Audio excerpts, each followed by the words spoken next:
നഹ്മദുഹു വനുസല്ലി അലാ റസൂലിഹിൽ കരീം അമ്മാ ബഅദ്.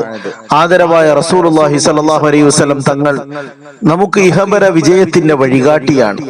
പ്രവാചകന്റെ കൽപ്പനകളിലൂടെയും അതേപോലെ തന്നെ നിരോധനങ്ങളിലുമൊക്കെ മനുഷ്യർക്ക് ഗുണകരമായതും സുരക്ഷിതവുമായ അനേകം പ്രയോജനങ്ങൾ, അധ്യാപനങ്ങൾ കണ്ടെത്താൻ കഴിയും. റസൂലുള്ളാഹി സ്വല്ലല്ലാഹു അലൈഹി വസല്ലം ചില വിഷജന്തുക്കളെ സൂക്ഷിക്കാൻ വേണ്ടി പറഞ്ഞു. കാരണം അത് വളരെ അപകടകാരികളാണ്, അതിന്റെ ഷർറ് വളരെ വലുതാണ്. ഇമാം ബുഖാരി റഹിമഹുല്ലാ ഉദ്ധരിക്കുന്ന ഹദീസ് അബ്ദുല്ലാഹി ഇബ്നു ഉമർ റളിയല്ലാഹു തആല അൻഹു വിവരിക്കുകയാണ്. റസൂലുള്ളാഹി സ്വല്ലല്ലാഹു അലൈഹി വസല്ലം അരുളി, ഉഖ്തുലുൽ ഹയ്യാത്ത്, നിങ്ങൾ പാമ്പുകളെ, ഇഴജന്തുക്കളെ കൊന്നുകളയുക. വഖ്തുലു ദുത്തുഫിയതൈനി, പ്രത്യേകിച്ച് വെള്ളവരകളുള്ള പാമ്പുകളെയും, വൽ അബ്തറ, അതേപോലെ തന്നെ വാല് ചെറിയ പാമ്പുകളെയും.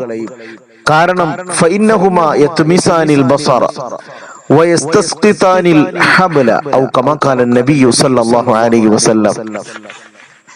കാരണം അത് മനുഷ്യന്റെ കാഴ്ചശക്തിയെ ഇല്ലാതാക്കുകയും ഗർഭിണികളായ സ്ത്രീകളുടെ ഗർഭത്തെ തന്നെ അലസിപ്പിക്കാനും അത് നഷ്ടപ്പെടുത്താനും കാരണമായി തീരുകയും ചെയ്യുന്നതാണെന്ന് റസൂൽ കരീം സല്ലല്ലാഹു അലൈഹി വസല്ലം. റസൂലുള്ളാഹി സ്വല്ലല്ലാഹു അലൈഹി വസല്ലം നമുക്ക് ഇഹപര വിജയങ്ങൾക്കുള്ള വഴികാട്ടിയാണ്, ദലീലാണ്. ഇന്ന് കാഴ്ച ബംഗ്ലാവുകളിലും അതേപോലെ തന്നെ വിനോദസഞ്ചാര വേളകളിലും ഗർഭിണികളായ സ്ത്രീകൾ ഇതൊന്നും ശ്രദ്ധിക്കാതെ ഇത്തരത്തിലുള്ള ജീവികളെ കണ്ട് ആനന്ദലഹരിയിൽ ഓരോ ഫോട്ടോകൾ എടുക്കുകയും അത് ചിത്രീകരിക്കുകയും ചെയ്യുന്നു. ഇതിന്റെ അപകടം വളരെ വലുതാണെന്ന് റസൂലുള്ളാഹി സ്വല്ലല്ലാഹു അലൈഹി വസല്ലം ഹദീസിൽ കൂടി നമ്മെ പഠിപ്പിക്കുകയാണ്.